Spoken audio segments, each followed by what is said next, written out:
Noctua Chapter, Act 1. Dark Knight Hero's Alibi. The pair return to the city to rest and head to the tavern where they hear rumors of an individual who goes by the name of the Dark Knight Hero, the same name they heard in the Stronger Fighters debate. Why? Which, for being honest, that name sounds like a comic book hero. You know the one? Come on, Daredevil. They inquire further into the rumors around town, which leads the pair snooping around at night, only to find Diluc fighting an Abyss Mage, and that he's actually the Dark Knight Hero. Diluc asks the pair to keep his identity a secret, especially from the Knights of Favonius.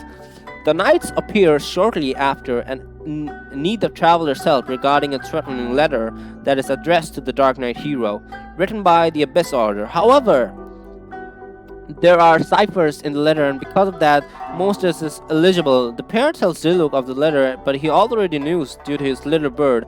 Since he's got someone everywhere, it seems Diluc needs the help of the pair to decipher the letter, so they all head to the Abyss Mage stronghold to get an Abyss Mage to decipher it for them. After torturing the Abyss out of Jesus Christ, he tells the group that a force will march on the gates of Mondstadt tomorrow night. In Mondstadt, the Knights of Favonius don't want the Dark Knight Hero to continue being a vigilante, as that hurts people's trust in the Knights. And if the Dark Knight Hero were to be killed by the Abyss Order, it would be a huge blow to the city as well, so they don't want a vigilante in town.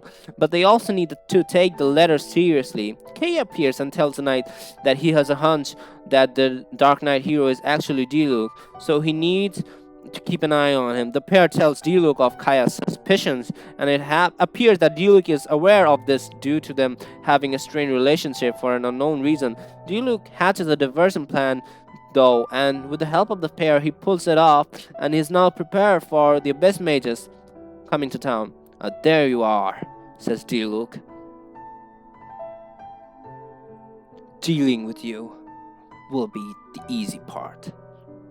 Boom! Da da da da da da da da da. Boom! Papa! Whoa, he can throw his sword? What?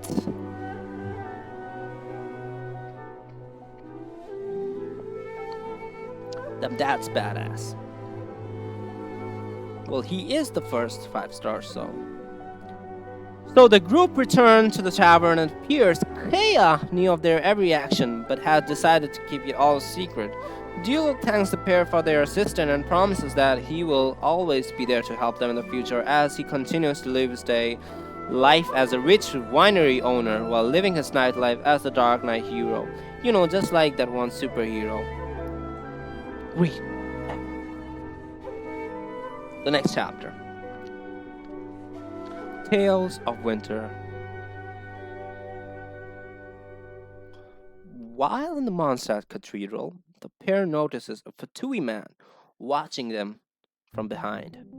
He says his name is Victor and that he's looking to recruit the traveler into the Fatui. The traveler obviously declined, but the Victor actually does need the traveler's help anyway, and apparently everyone in Mondstadt isn't actually happy with the Fatui diplomats due to what happened with the Storm Terror incident, so nobody is giving Victor the time of the day.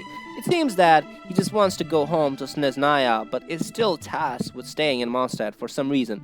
He asks that the traveler help him on a few errands, such as getting him a souvenir and helping him take care of some monsters. And after all that is done, he'll give the traveler some information on the Fatui. The pair makes it a priority to learn more about the Fatui since the Gnosis incident with Venti, so they go out with their way to assist Victor. Once Victor is satisfied, the traveler begins to ask him questions. They ask about Senora, and while Victor does work for her, he notices that she left Mondstadt about as quickly as she entered.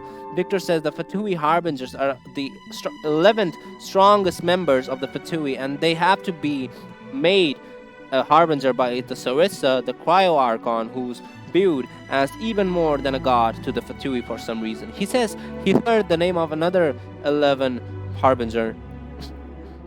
The number 6 is named Scaramouche and is apparently disliked by some of the other harbingers because of his disagreeable personality. Victor says that he'd rather work under a harbinger named Capitano overseeing Europe Though finally Victor offers up some information of his own about an item called a delusion. Delusions apparently allow the wielder to harness an element like a vision, but Victor says that delusions are even more powerful than visions, and that the Saris herself even gives them to the Harbingers, and that because they're so powerful, few can use them that aren't the power of the Harbingers. Regular people can use delusion, but at a great cost. Delusions don't have to be granted by God, though, to be used, and because of that, they are much more practical, but also much more dangerous. Thanks to this information, Paimon and the Traveler receives invaluable information, though information that will no doubt be useful for their future adventures. Leo Minor Chapter Act 1 Master's Days Off.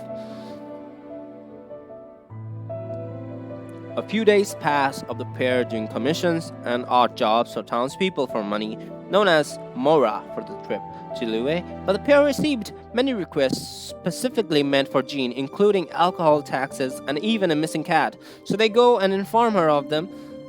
But when they meet with Jean, she appears sick and she's got Saba Saba to my Saba Saba to my channel. Ha ha ha ha ha ha ha. Subscribe. They inform them of the request, but Jean passes out. So they bring her to the cathedral. Barbara expresses how Jean passed out from burnout, and Kea asks the pair for their help in the request. They were given to Jean as she recovers. Venti, Lisa, and Amber help the duo with the request, and after completing them, they check up on Jean, and Barbara tells them that Jean wanted to get back to work quickly, but she decided to go to Lady Vanessa's place first, which turns out to be the huge tree at Windrise. The one that Venti healed himself at. Barbara explains how Jean goes there whenever she feels lost and confused. The pair meets Jean there, who's in the middle of prayer to Vanessa. Lady Vanessa, I hope you watch over Mondstadt. I do not know if I or the rest of the world have been stronger as you had hoped for. Huh?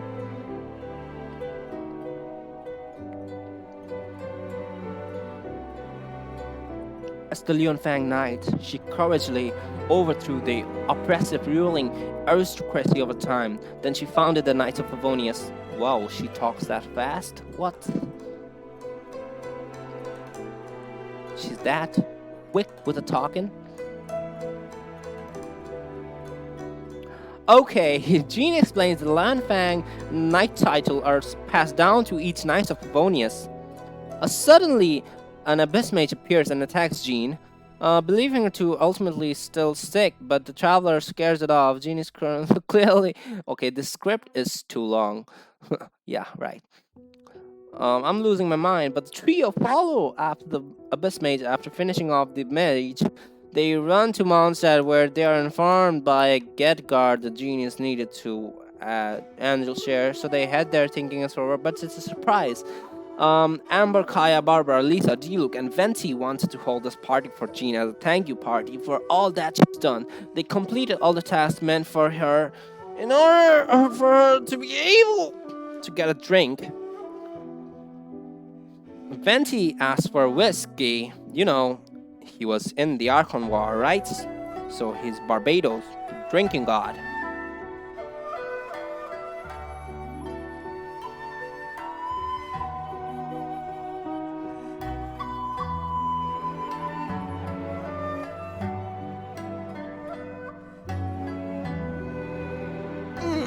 As the party wind blows down, the Traveler and Paimon meets Jean on the balcony. Jean explains that she now sees herself more than a Dandelion Knight rather than a Lanfang Knight. Lanfang represents past of fighting, while Dandelion represents the hopes for the future fulfilled with a hope for the future herself. Jean vows to continue moving on forwards.